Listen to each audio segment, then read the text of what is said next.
everybody. I am a man of many names. I suppose I'm inverse phase on my badge. I am Mr. MAGFest on the schedule. I am Brendan. You can just call me that. It's fine. I probably should not use the name Mr. MAGFest because I don't run it anymore. I can use the name inverse phase because I'm still a musician. Some people will probably start calling me Mr. Bloop or something to do with Bloop soon because maybe you're even looking at this slide here that says, I ran MAGFest and now I run Bloop Museum. Okay, so how did this happen? Maybe I should start with who I am. I gave you a little bit of that. Yeah, I'm Brendan. So I'm old. Maybe that's a good introduction, right? I've been on BBSs since the 80s. Do people actually know what BBSs are here? Yes? No? Bulletin board system, early online, pre-internet. The internet existed, but we weren't using it at the time. We were calling each other's computers instead. I discovered a scene called the demo scene, which these slides were originally for in the late 80s or in early 90s. And I kind of wanted to be a tech evangelist of sorts. This started by me literally bringing demo scene productions into class. Like instead of the TV and the VCR on the cart that you would roll into class and you knew it was going to be a good day, I would roll like my 386 and a monitor into class, and I would be showing people like weird computer things in class. And it was kind of an interesting day, and I would just kind of I don't know, arrange it with my teachers and do it. And even in middle school, or for me that was called junior high, I'd just prearrange it with all my class, and I'd be like, I'm going to have my computer Friday. And they're like, oh, cool, what are we going to do? My computer would just live there in class with us. Anyway, I once upon a time tried to set up a lemonade stand, except there was a Master System and an NES. And I supplied the Master System. My friend from 3 doors down supplied the NES, and we would charge people a quarter to play for 5 or 10 minutes. You could call it a Play Choice 10, but I think each of us had maybe 20 or 30 games. And my mom, I think, just brought out lemonade because, I don't know. Anyway, then I eventually got addicted to this BBS scene. I ran a board. Does anyone know what a mod file is? It's not modifications for games. This is talking about an early music format for the Amiga. There is one a couple rows back over there in this room. Someone brought an Amiga and a flash drive and whatever. You can play a game that's about to come out. Anyway, and some demos. I lived in the middle of nowhere, Idaho, and I distributed nerdy crap on the internet later on. I would run IRC file servers and stuff like that. And, if you're familiar with MU or maybe Zophar, who is now a live streamer, but used to run a site called Zophar's Domain, place where we would get emulators and patches and NSF files and stuff back in the day. I know Zophar personally. He actually called me up on the phone back then because I was the first one to install SNES 9X for Linux, and that was the one that had sound, and no one else had sound. The DOS version would come next, and then the Windows version after that. But I was the guy with Linux, so and the only one. So people would just call me on the phone. They'd be like, "Oh my God, play Super Mario World," and it wasn't good. I have some recordings. Early MP3s. Anyway, I'm going to intersperse each slide with some. I hope you find the slides entertaining, but I think that people also like pictures. So there will be some pictures of the building of a museum and the building of a scene. So I have this sordid history of messing with games. I constantly search for ways to get people together and have fun with games. I think that computer art should be celebrated. I enjoyed it, board parties, which really is kind of a fancy way of saying we all went to Godfather's Pizza and just got unlimited pizza, and we would arrange with the restaurant in advance that we were going to have 20 people all partying around a table, and they were like, yeah, sure, we'll bring you unlimited pizza for X dollars, and everyone decides to bring money. Yeah. I couldn't make it to NAID. This is the biggest demo party in the U.S., although I think that, no, I would be lying if I said that either of the demo parties that are currently big in the U.S., which are App Party And there's another one called Demo Splash here in Pittsburgh, actually.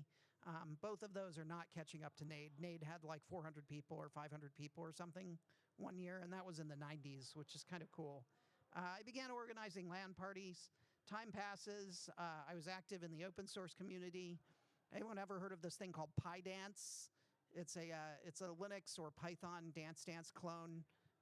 This comes before Stepmania, but after Dance with Intensity, if you remember any of these weird dancing game clones. Anyway, I wanted to be able to play Dance Dance in Linux, and I always used to say either a Linux solution exists or one can be written. Well, I had to eat my words, and I wrote a Dance Dance clone. Anyway, released some more music on the interwebs. Anyone heard of MAGFest? I'm sure no one knows about this. Anyway, so I ran it for a while, and because of my connections with MAGFest, I also got to know a lot of game composers and musicians there. Surprise, surprise. And, became one myself, sort of. I had been writing music since I was like, I don't know, 5 or something. And I took Piano for Dummies, which is like Yamaha keyboarding or Yamaha Organ 1 or whatever, where it's really not an organ class. It's just Piano for Dummies. Anyway, I don't have any music theory, and somehow people still pay me to write games, so hooray. Here's a photo my dad took at MAGFest 4. Here's a picture of me crowd surfing at MAGFest 3. That's about where we are right now. MAGFest 3 was in like 2004. MAGFest 4 was early 2006. This is when we switched to the New Year's dates. So maybe I should talk about a museum already. Not everyone played older games at MAGFest. You might notice a little bit of division in the game room here. But I think everyone's pretty well hodgepodge together because they're all focusing on speedruns. But at MAGFest, it's really more like who wants to get together to play the hottest stuff, right? And so the console room at MAGFest, if you've never been, is very hyper focused on like what's popular or what's most fondly remembered, stuff like that. But old stuff kind of gets the back seat. So in around 2008. I just said, okay, screw it. We're gonna put all of the old stuff and the weird, obscure stuff in a room and just label museum. I literally wrote museum in Sharpie on some paper and just plastered it on the door. I collected more retro and weird stuff for the room and whatever, and it had become really popular by 2011. People really kind of used it as a meeting of the minds, and there was an interesting thing going on there. And I was like, okay, this was cool. Maybe I should daydream about doing this year round or something like that. Maybe, and we were dreaming about Mag Resort at the time. Maybe MAGFest should buy a hotel and it could just run a museum all year, and MAGFest could be the celebration every year or something like that or whatever. But then I had some health problems. I had to back off. So anyway, I lost any semblance of a job for a variety of reasons. I had 3 jobs at the time, MAGFest being one of them. That was the health problem. The other job did a bunch of layoffs and, whatever. Anyway, I started working on Pretty Hate Machine. Does anyone get this really bad pun? Pretty Hate Machine is the first 9 Inch Nails album. I did a chiptune cover album of it, 8 systems. Became much more interested in the guts of retro systems, at least than I ever had before. I was already interested in, hardware and game music and that sort of a thing. But I accidentally acquired a ton more retro and dev hardware so that I could write music on 8 different 8-bit systems for a 9 Inch Nails cover album. Oh, by the way, here's what the museum looked like in its earliest instances. This is an MSX2 that I got from the Netherlands, and here's an X68000 that I picked up for $75 and repaired. A new chapter in collecting, right? There was a major earthquake in 2011. I don't know if anyone remembers this. In the center of Virginia, there was I don't know, it was a pretty sizable earthquake. I felt it in D.C. I was in Union Station.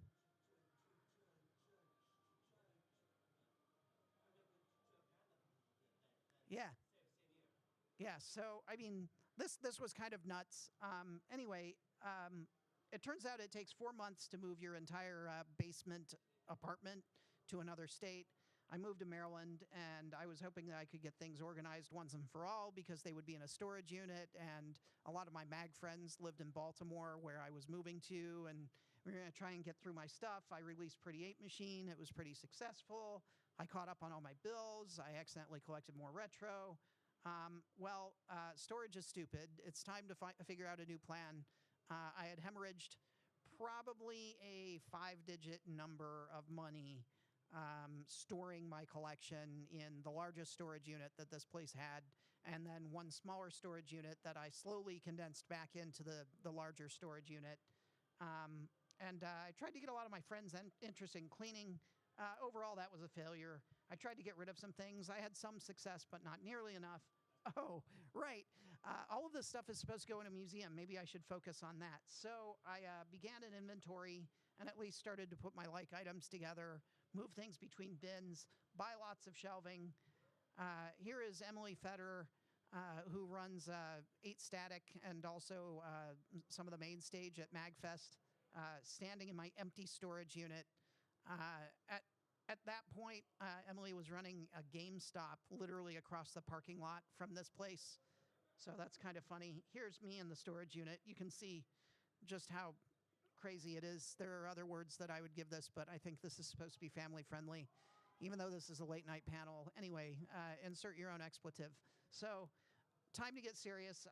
If I want this to happen, I need to start talking to other museum people and see what they've done and assemble a board of people that I trust. And I went to some museums, and I became a regular at Vintage Computer Festival, VCF.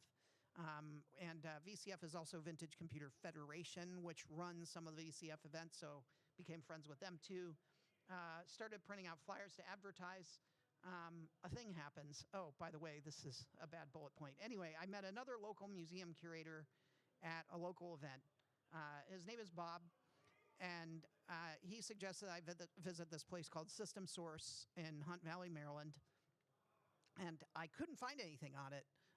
His website was pretty much dead, and I mean, this is long, long, long ago, but like I found a picture of the building, looked like this random, commercial building in an industrial complex, and I was like, is this like just a random hoarder's collection in the back of a computer store or something like that? I have no idea. But 4 different people had suggested me going there like a week before I met this guy. So like something had to be up, right? I brought a few things of interest over to his museum from storage.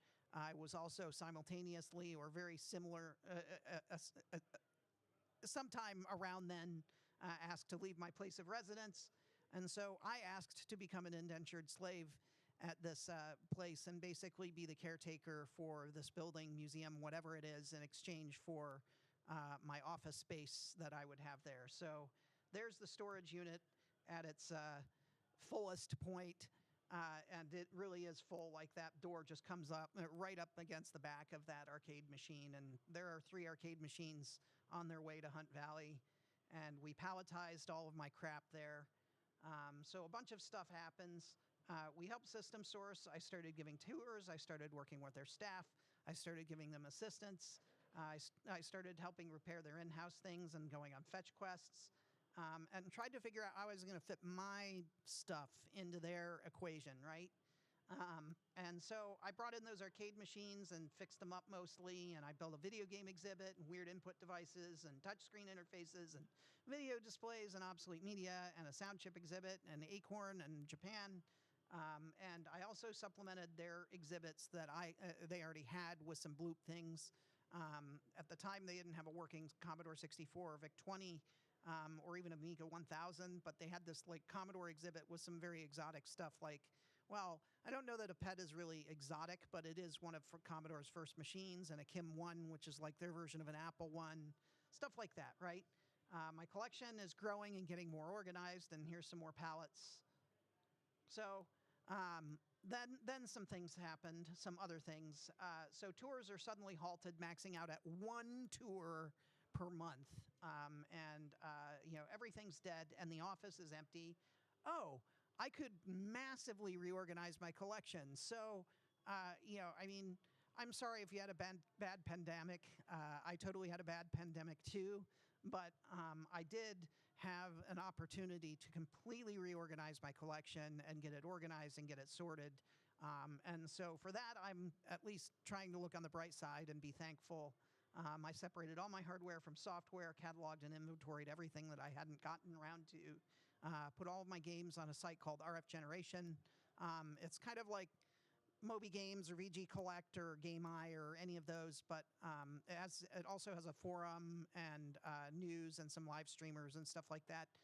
It's a very cool community. I would suggest checking it out. It looks very like 90s and retro. Don't expect a flashy website, but the thing is their inventory and collection system. You can just sign up for an account and create a collection on the site. They're very variant aware. So if you have a lot of different like regional variants or different version numbers of games or whatever, they probably have them or they're willing to add them, which is very nice. So anyway, I also have an account on LDDB and Discogs for tracking my Laserdiscs and my records. And actually, I didn't put it in here. I have an account on Library Thing for the books we have in the museum. Computer stuff and other hardware just goes on spreadsheets for now. As long as it can't run a game, it has to go somewhere else. The host facility decided on collective access, which is something that a lot of libraries use to share their own library systems with others. And you can like enable some sort of inter-database communication, I hear, that I've never done and wouldn't know how to do, but it's supposed to be pretty cool. Things slowly return to normal, but my collection is kind of organized and palletized for the first time in my entire life. By the way, that would be early into my 40s. So just to give you an idea of how nice this looks, it's very pleasing once everything is together. I actually came up with the system with lateral files. Originally someone handed me a lateral file and I'm like, looking at a way a DVD case would fit in a lateral file, I was like, well, I could fit them all lengthwise, but I wouldn't be able to stack them on each other. They'd fall in between or whatever, and I could stack them vertically, but then there's like all this wasted space and whatever. And I ended up figuring out that there are certain boxes that can hold things, and I could double stack the boxes, and I could perfectly pack a single drawer to a lateral file, get 200 games in a drawer, and that is really nice. So you can see how I did that with Genesis games over here. Atari games go in the 5x10 by 15 boxes. Those also fit really well in lateral files. It's beautiful. So it's 2023. I know it's not really. There are three separate museums inside of the Maryland building that I was in, and we're all trying to work together. And we have a lot of common interests. We like interactive museums. Our machines power on. We do a lot of learning. We do a lot of field trips. We do a lot of stories. We do classes. But we couldn't really accomplish some of my goals in that existing facility. Some of them are loud and flashy exhibits. Obviously, with a museum called Bloop, where things go bleep bloop, I'm going to want sound, I'm going to want graphics, I'm going to want stuff like that. I wanted a legit arcade inside of my museum. I don't know if anyone's been to National Video Game Museum or the Strong, but both of them have pretty solid arcades. So I wanted to do that. I wanted different kinds of libraries. Like I want a listening room. I want to watch a sort of a video room. I want, like an actual book library. I want a game library. I want a live streaming area. I want heavier focus on like obscure games because I like that really tickles my fancy anyway. Or at least me being allowed to be weird or whatever. I've got a lot of interesting ideas. Just to give you a small taste, we're going to have exhibits at Bloop called "We Tried to Build a Laptop," or "That's Not What That's For," things like that. So anyway, here's some more pallets. I promise we'll stop looking at pallets and bins soon. But actually, we're looking at the side of this. These are some of the totes that actually took video games to MAGFest for the first 9 years. So just if that's interesting to you, I know they're just like colored bins that someone stole from Wawa or whatever. But anyway, so some amount of victory. A few years ago, I obviously realized this need, right, that I was identifying. And we started a fundraiser to get into our own space. And we investigated a bunch of different metro areas. I was looking at other places, but I ended up here in Pittsburgh. And we looked at several buildings here. We looked at something maybe not terribly far away over in Homestead. It's actually an adult boutique.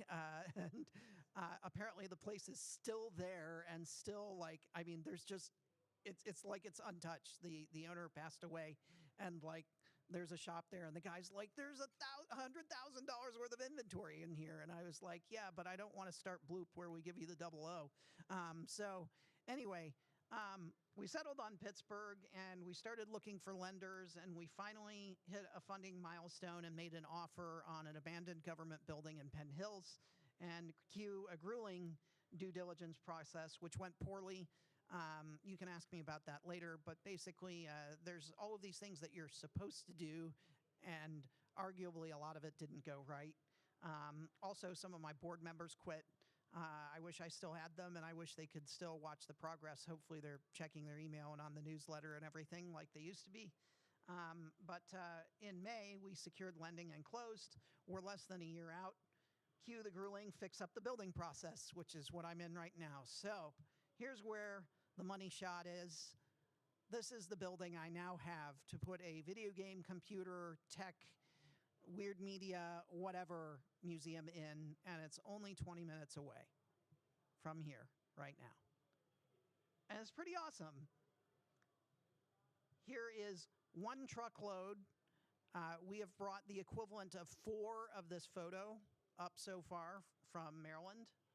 Approximately 100 pallets have come up. Here's me stuffed in the back of an SUV with some shelves. Here's me driving a forklift. Cue forklift certification jokes. I am forklift certified.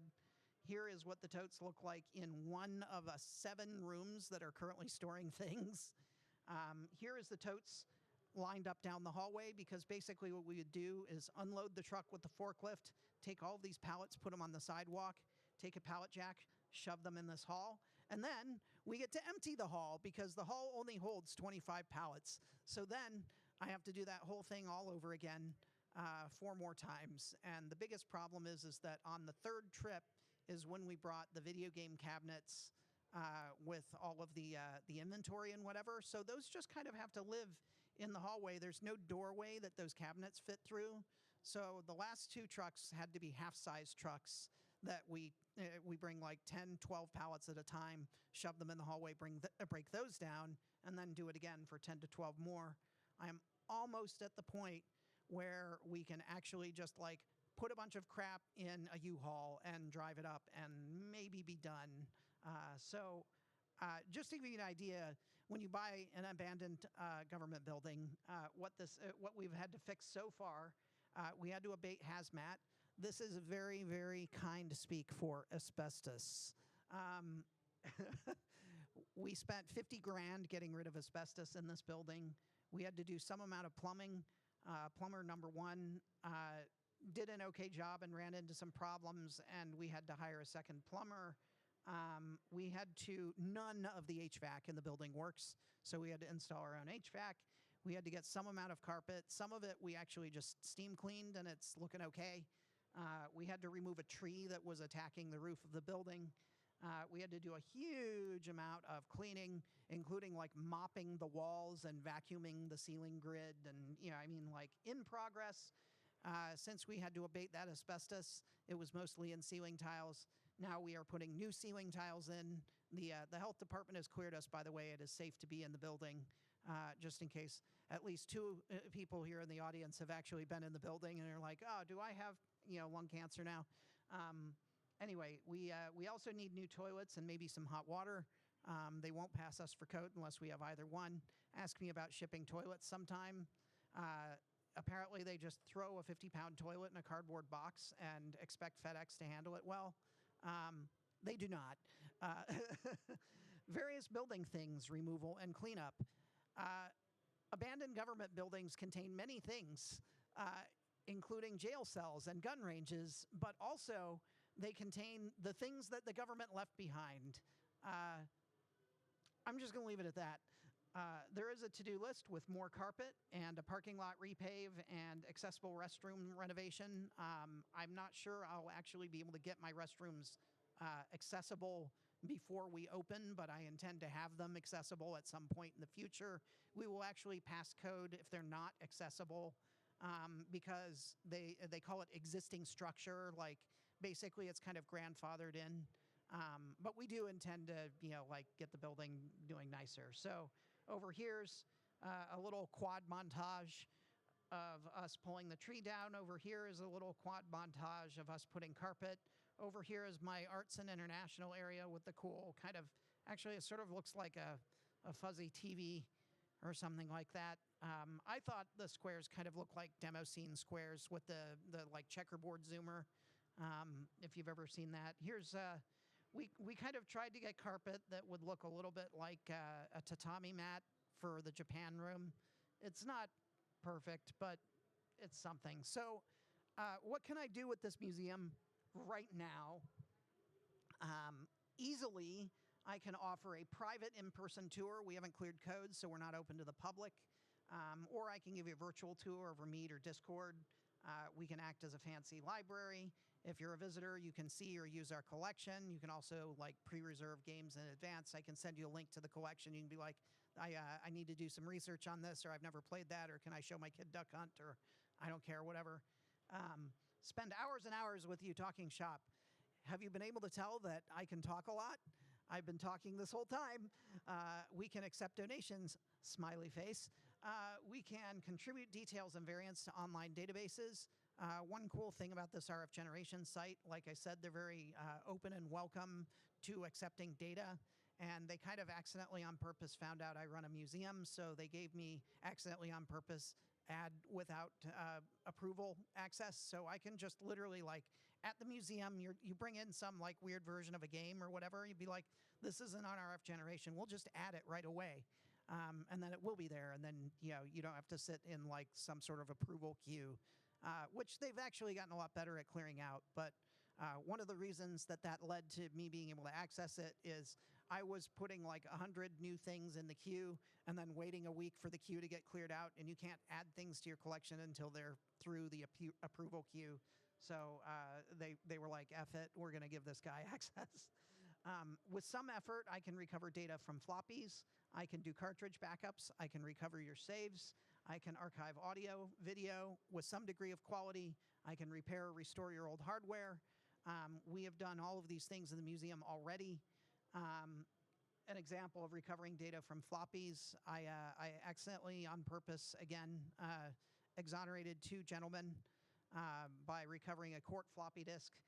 Cartridge backups and saves, I was looking for a, I mean, you've seen these cartridge dumpers. They have like 5 slots on them. You throw an NES cartridge in, you plug it into a USB port. I have a picture of my laptop playing Ninja Gaiden straight off of a cartridge. That's kind of cool. But we actually have like 17 different cartridge dumpers so that we can handle a lot of different formats and read your saves and that sort of a thing. Great for replacing that battery because you should, in theory, I actually haven't tested it yet because I've just been so busy, but you should be able to rewrite your save. So like if your battery's starting to die, you can back up your Pokemon save, replace the battery, the save is gone. Instead of doing the, like, a lot of people will like hook it up to voltage and disconnect the battery, and then while it's hooked up to voltage, resolder the new battery. What a scary thing to do. I mean, it's just 3 volts. Like, you're not going to zap yourself or anything, but like, you're like sitting there thinking, oh man, am I going to screw this up?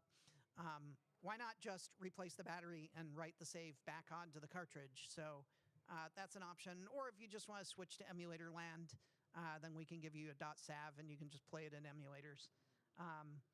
Audio and video media, a lot of people have given me old DV tapes that I've just thrown onto YouTube for them. Repairing and restoring old hardware.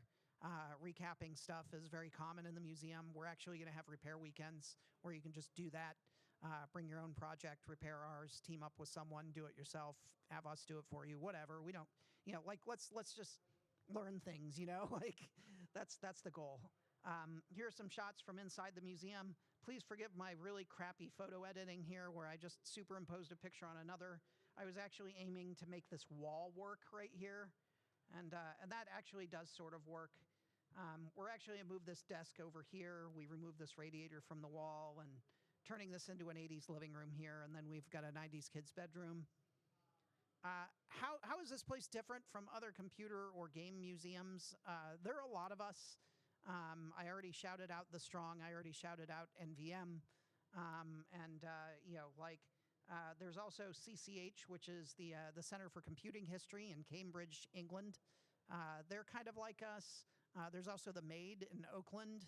I actually sort of pattern a little bit of my ideas off of them, and I'm friends with Alex, the guy that runs that. So you can use our stuff, though. Like, in a lot of museums, even NVM or the Strong or whatever, which have tons of playable games everywhere, the majority of the stuff is under glass. I don't really have any glass that my stuff is under. It's really just more of an ask to touch environment.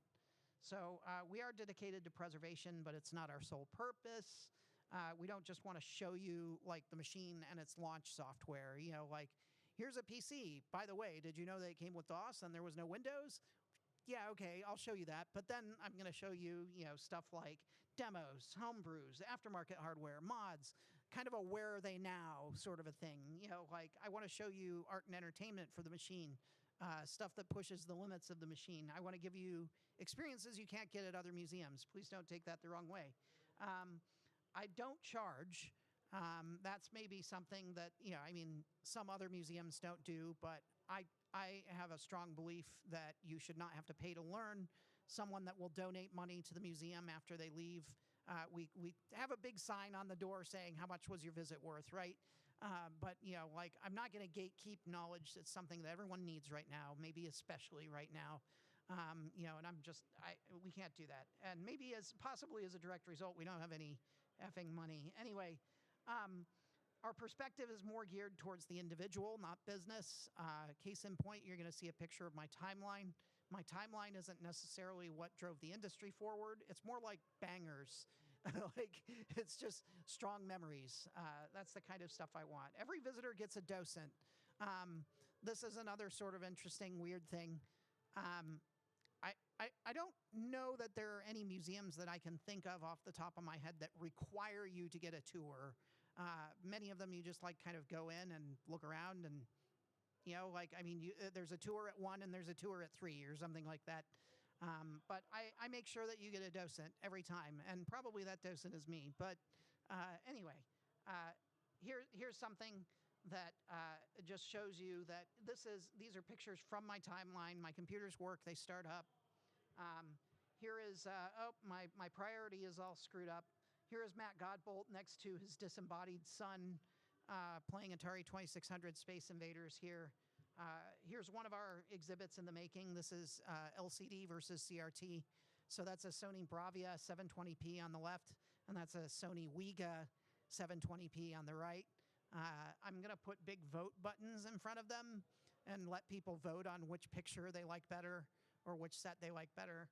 They're both pretty good, but I'm hoping that people will vote for the CRT more than they'll vote for the... and we're not going to be unrealistic about it. Like, I'll go ahead and sing the praises of each set and the cons of each set. Next to the Wega weighs a ton. Next to the LCD, can actually be carried by one human. But I think that we'll have kind of fun stuff like this. Here's another thing that works in the museum. I know I said I don't have any audio, so don't worry about whether any comes through the system. But I don't know if you can see conditions at Blue Penn Hills down here. We have a WeatherStar 4000 recreation running in the museum, and it actually sucks down the National Weather Service data. So that's kind of a fun one. It also has all of the smooth jazz tracks that are period correct and a few Easter eggs. So that was written by one of our volunteers and fans. You want to know what 8,000 square feet of ceiling tile looks like? Here you go. This has been a huge pain in my side until maybe a couple weeks ago.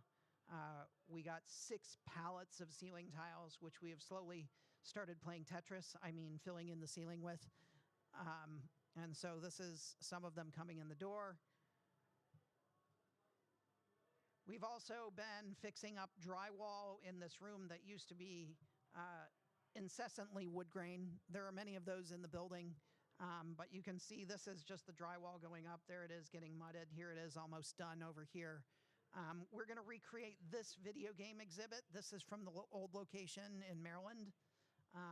Here is the Japan exhibit in the old location, but it's all game systems, so I thought it might be relevant. This is in the current location, just a little cube shelf with kind of a half-assed version of this.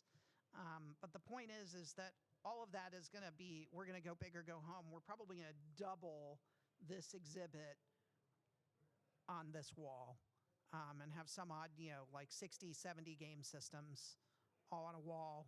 And you'll just be able to travel through time and paint vertical stripes on here so that you can see the years they came out and stuff like that. There's a little kind of wood grain corner over here that I might put the Pongs or something like that. So what is the current plan? Brendan, do you have a plan? Please tell me you have a plan, right? Soon we're going to open Bloop 1.0. It's going to have a way better arts and culture representation than in my previous location. I'm going to have a way better international representation. We're going to represent every country that we possibly can. I have a lot of like international and weird games and computers and whatever from other countries.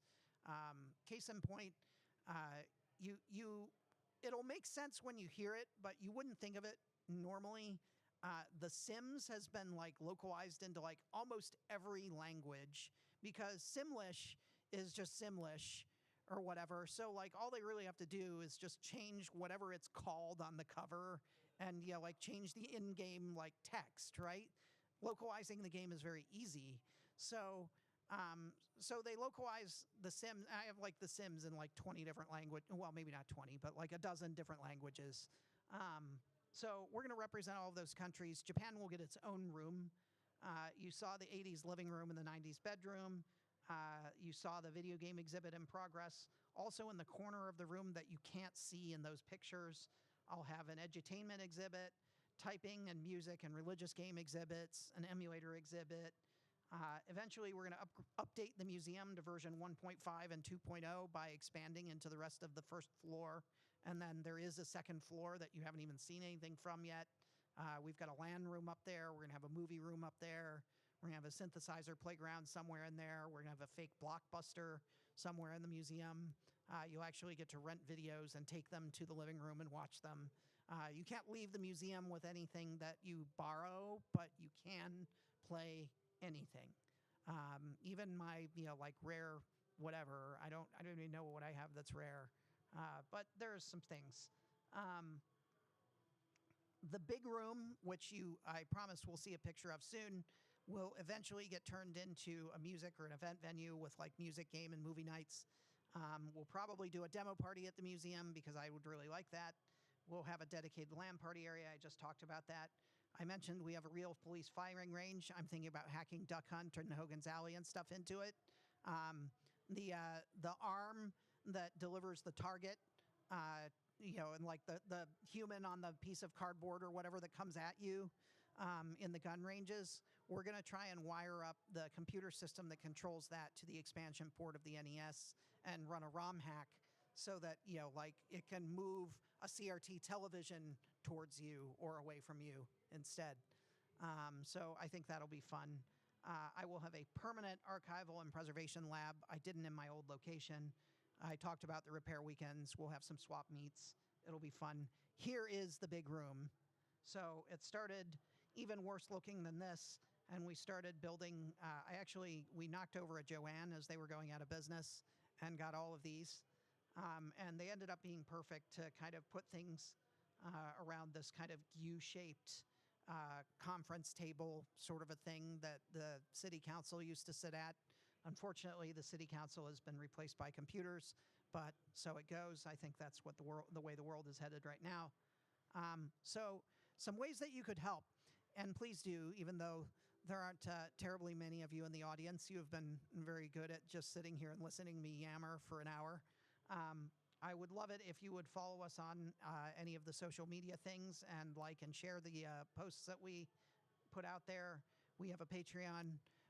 Our Give Butter fundraiser that we originally used to fundraise to build the building, or to rebuild the building, I guess, and like to buy the building and everything, is still going because I still need to fix up bathrooms and renovate rooms and knock down walls and do stuff like that. So it still has a little bit of money to go. I would love it if you would give me some of your crap.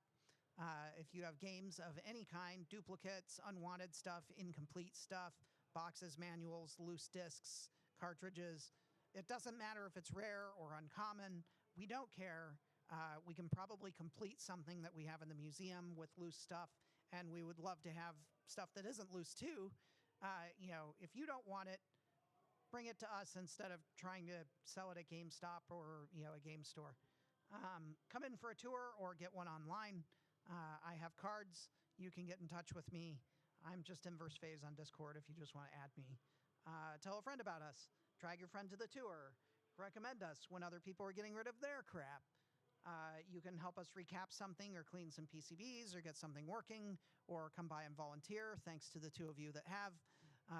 And you can convince a hardware or software developer. Maybe this is kind of unique, but I think that maybe there are a lot of speedrunners that are kind of close to the devs or closer to the devs than someone that just nonchalantly plays a game.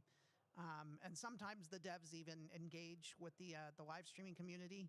Maybe you could convince them that some of their early betas or like different versions of the game or whatever, they get in touch with us and they start trying to archive and preserve that stuff. Because like even though an earlier version of the game might suck more or something like that, as we all know, some of those are the fun ones to break in speedrunning and that sort of a thing. But also, I just want to track all of that history. Like It doesn't have to be any more complicated than that. It's a part of history. It's a part of what they went through. Let's archive that. Let's be able to answer for future generations why they made those changes. It doesn't have to be any more difficult than that. These two are kind of related. You could tell someone with piles of money that we need to renovate a building. That might work. Maybe related to this, people that have piles of money that aren't actually people are corporations. And some of them have matching campaigns. If you work for a large tech company like Microsoft, Apple, Google, Netflix, all of those companies have matching, and basically you can submit a receipt that you donated to us and they will match it. The ones that I mentioned match through a platform called Benevity, but there are others like Deed or PayPal Giving Fund, which is also what like Twitch uses, which, by the way, maybe that's the one I should be shouting out. We are totally a part of the Giving Fund, so you can fundraise for us on Twitch, stuff like that, and we will just receive those donations. And the Giving Fund, I think, maybe it just got axed, I don't know, but Facebook for a while was using PayPal Giving Fund. eBay uses it, stuff like that. So, there are other ways to do that. Here's one that's interesting that I think a lot of people might like is send us a video or an audio clip or a text or an email, just you talking about your memory with something. You don't have to be an expert to talk about your early experiences playing Zelda. Just talk about them. I want to collect all of those and somehow put together some sort of collages about various things in the museum as we get more and more people talking about certain things. I'll be able to just do video supercuts of people, telling their story. And it doesn't matter what you have to say, if it's right or wrong or whatever, it's the way you remembered it, and that's how we're going to present it. Anyway, with that, there's a picture of our building that currently has the for sale sign replaced with our coming soon sign. This is pretty much what it looks like right now.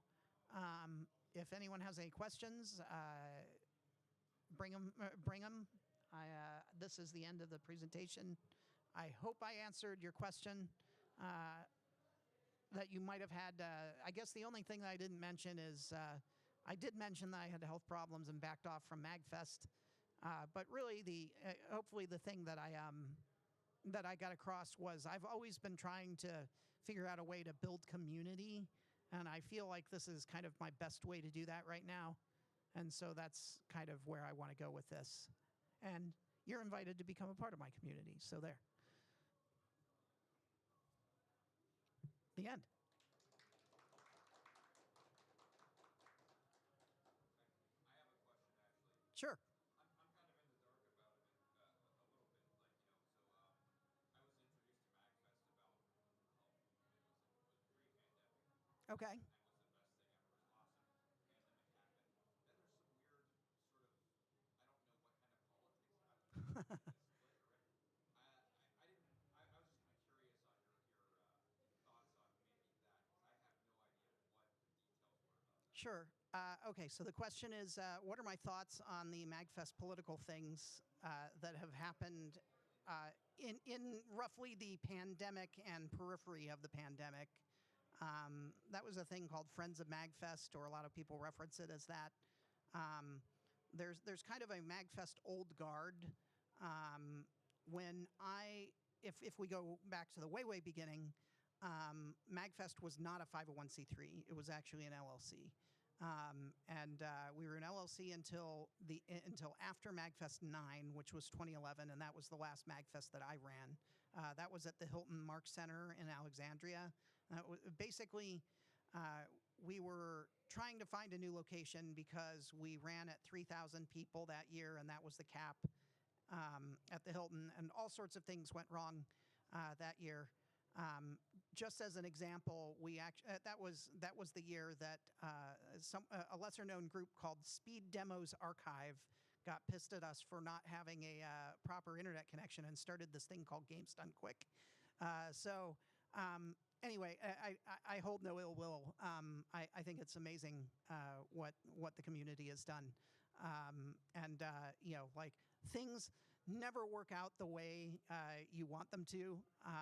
We were promised a reliable internet connection at the hotel by 3 different entities, and had all sorts of backups set up in place and whatever. And what ended up happening, I don't remember if it was that year or a different year, but a hotel ended up setting us up with a huge upstream and very little downstream. And so we were getting our bandwidth was getting choked in reverse. We were sending out lots of data, and that was fine, but we couldn't download the ACK packets fast enough to know that we had gotten our data out.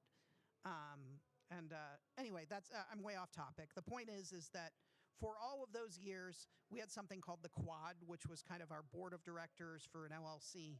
And those members kind of went on to become nonprofit board members. And they were nonprofit board members with a, I don't know, fairly well-regulated board for a while. But MAGFest as an organization has a tendency to not get around to doing things. And I'm sure you've never heard of this thing before, where organizations have this sort of decision paralysis, or some people say decision by committee never works, stuff like that. This is not just a MAGFest issue, but it always has been a MAGFest issue. It is still a MAGFest issue, and it will never go away. So a lot of people got pissed off about this. There were some safety issues that also happened at MAGFest, and because of the way I understand it anyway, again, I backed off in 2013, which is, a solid 8 years before this, all sorts of crazy stuff happened, right? But basically the indecision about and the inability to move on correctional correcting the issues that people ran into with safety issues and that sort of a thing. And also the fact that they needed to elect a new executive director and whatever. Just everything went wrong. And they said, screw it, we're firing the entire board. There was this big petition or whatever that everyone decided the entire board's got to go. We're going to put in and install a new temporary board. And the temporary board is going to have basically one job, and that is to elect an actual new board.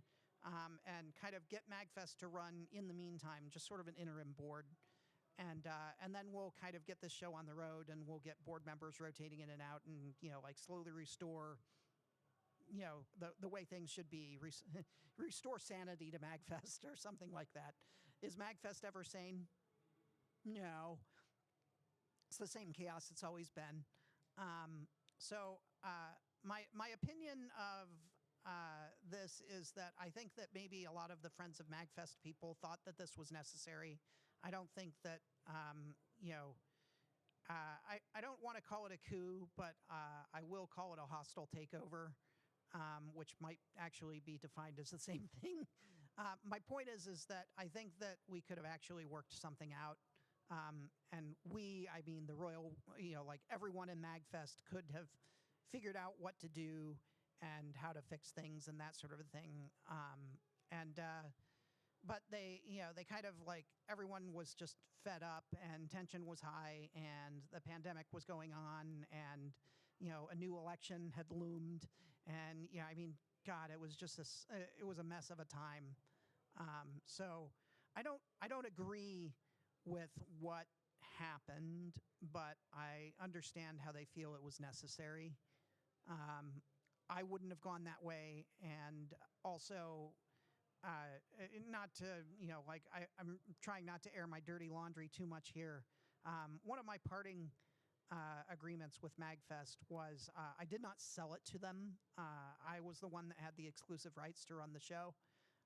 And as it became a 501c3 from a nonprofit, became a nonprofit from an LLC, I'm sorry, they were supposed to give me a room, a badge, and the like kick-in swag for the supporter level badge and whatever. And basically, I had some amount of trouble getting that in the years to come. And then as soon as the takeover happened, they kind of reneged on all of that, and I don't get any of my benefits anymore. So, the organization is not supporting anyone that built it.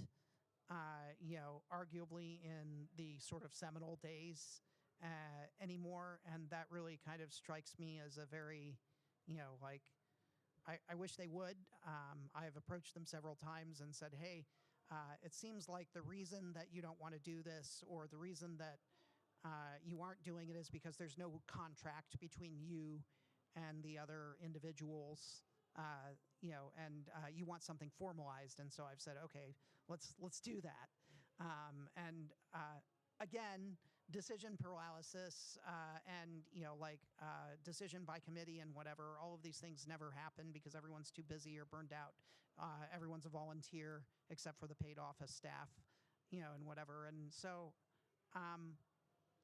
Anyway, maybe this is really what this is just kind of a look at what happens behind the scenes in a lot of organizations. Like, the event is a great time. I would call MAGFest probably the best video game event to attend in the country at this point, like hands down. And yet behind the scenes it can still be a damn mess. It can really suck.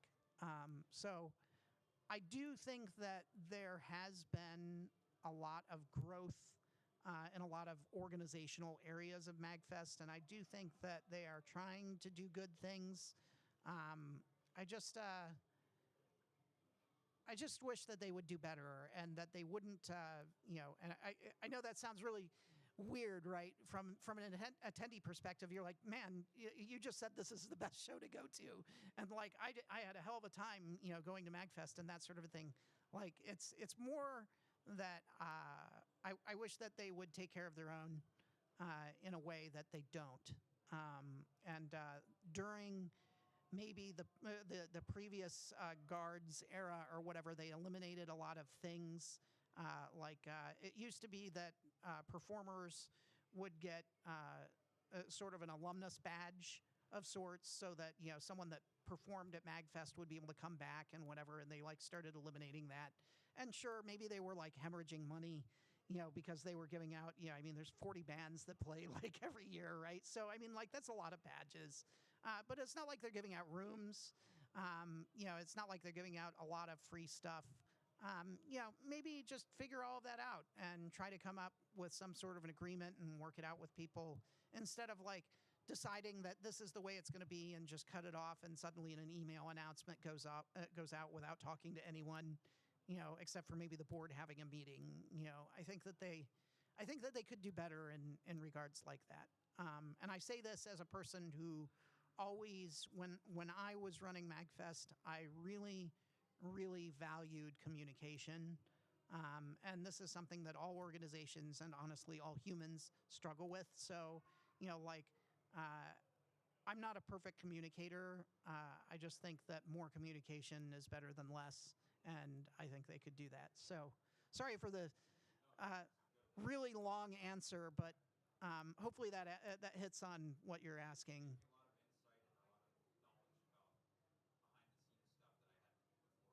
A lot of insight and a lot of knowledge about behind the scenes stuff that I hadn't before. So Yeah. it's good to hear that. it's very important that you know that this isn't really a diss track. You know what I mean? Like I have a lot of love for MAGFest, but I don't go anymore because no one, like people don't reach out and say, "Hey, Brendan, let's work on this contract where you would be entitled to a badge or room and the stuff." It's not for lack of me trying to reach out to them. Like it's just that no one follows up, and these things happen. I've got my own thing to build now, so it's not that bad. But I could imagine a world where my organization is partnered with them, and we're both lifting each other up, and I think that would be a lot better than the way things are now. Such a world comes to be. Me too. I have a lot of friends that still staff it. It's going on right now. One of the things I noticed is like, what's going Why on? why is Mr. Magfest not at Magfest? Yeah, I mean, nervous laugh. No, yeah, it's stuff is just kind of like, well, I mean, even arguably, I'm not in charge anymore, and forgetting all of this, like drama and whatever. I just bought a building in Pittsburgh, and I'm moving a museum into it. So, I mean, I have an excuse, I suppose. I kind of appreciate because I'm from Pittsburgh, so Yeah. it's right here. I don't have to travel to DC to visit my sister or make an excuse. Yeah, well, soon hopefully we'll have like a Bloop Fest or something like that, and you can just come and I mean, I think that a lot of ideas that are in MagFest now, I cannot take credit for the Danny DeVito Shrine. I can take credit for the ability to go into the game room and check out any game. That was my idea. I can take credit for the fact that there are so many bands. Originally, MagFest 1 and 2 only had 3 bands. And MagFest 3, we were like, fuck it, 8 bands. Oops, am I supposed to say that? Anyway, we really blew the doors open on a lot of things, and I kind of started turning MagFest into what it became because I was like, I've been to a lot of anime conventions, I've been to a lot of video game conventions. I want something a little bit different, and I can imbue and that sort of feeling into another event that we run here, and I hope to do it. Any other questions?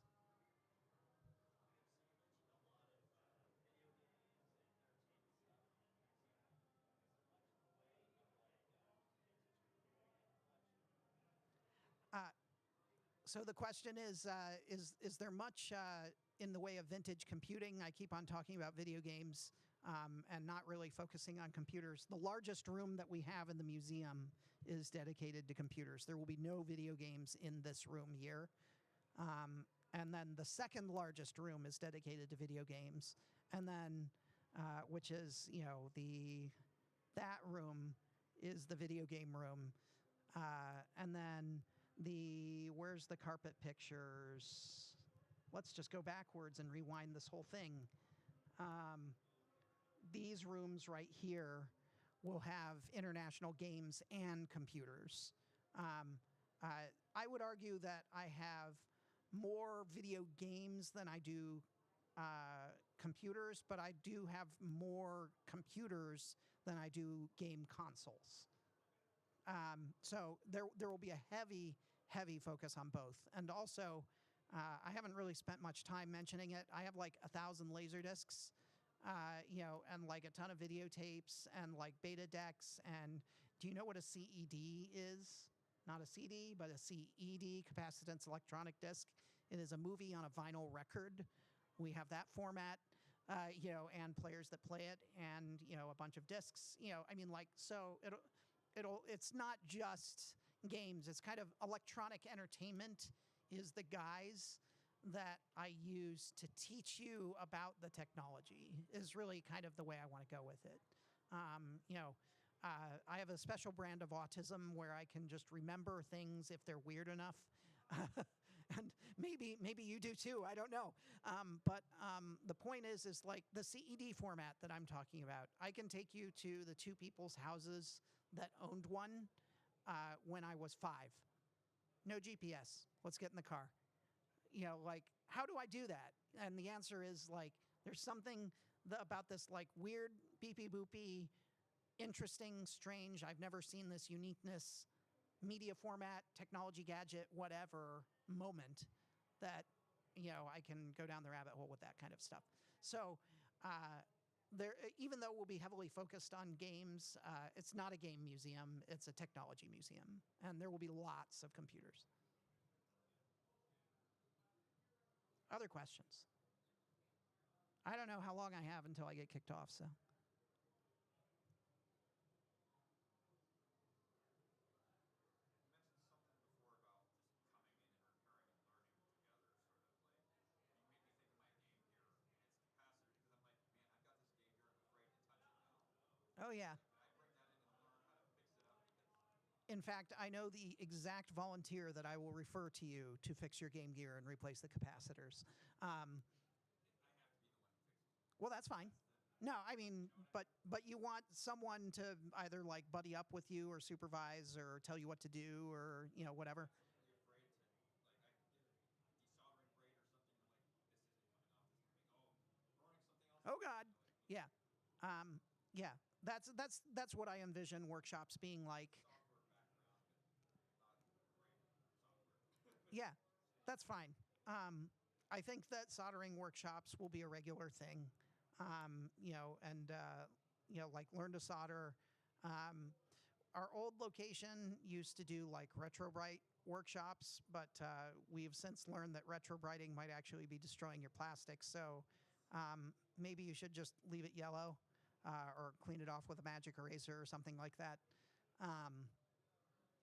But yeah, if you want to bring your Game Gear in and get some advice, that's absolutely the kind of thing that I hope people will do at the repair weekends. Yeah, it sounds exciting. I'm very, very interested. Cool. I have. Oh, John. Hey, tell us about the antenna there.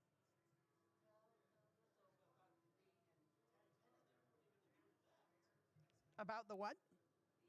Oh, the antenna. Oh, yeah. There's this giant antenna here. So there is a local sect of Meshtastic, and we will talk to them about putting something up there. There are some hams in the area, although from what I've learned so far, there's a UPIT ham club, a CMU ham club, and there's a bunch down in the South Hills, and they have their own ham shack down there. So, like, everyone seems to be fairly well served, I guess is what I'm saying. I would be happy to serve another club if someone wanted to spin one up. Maybe there's, like, some Verona and Plum and Penn Hills hams that don't have a place to go or don't feel like going into the city or something like that. It's so close. I don't know why they wouldn't, but, like, whatever. We could be, like the weird, east of Pittsburgh ham club if people wanted. We also have, speaking of, I mentioned that the government likes to leave things behind. We have their transceivers from when they did like 800, 900 megahertz broadcasting to all of their laptops and cop cars and whatever. I don't know that I actually have any license to broadcast on that spectrum, but we could possibly recrystal those transceivers to do something fun like 900 megahertz cellular, or like a lot of these bands have been opened up so that consumers can just use them. The FCC will let any person who registers and actually succeeds at registering licensed spectrum for analog TV or analog FM as long as it's low power. So we were thinking about having like an analog TV station broadcast from the museum, probably just be demo scene stuff all day long, but that would be fun, right? Or maybe broadcast, we could rebroadcast the GDQ stream or something like that.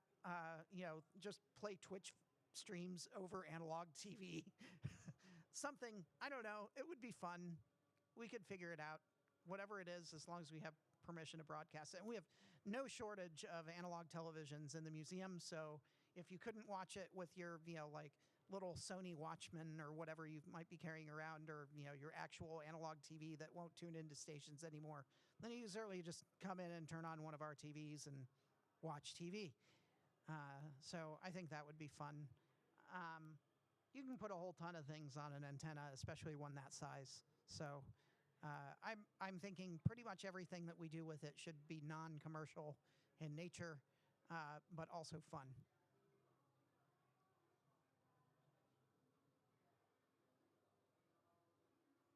Other questions? You can ask me anything you want.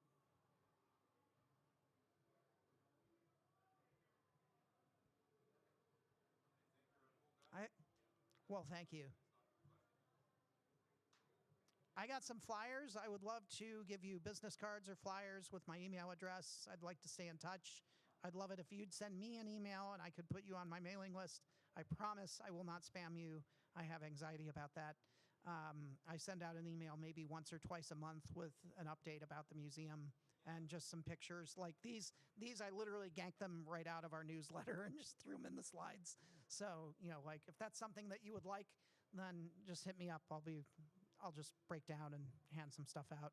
You can talk to me down there. And then whoever wants to play games or have a tournament up here or whatever can go back to doing that or whatever's next. So, thanks.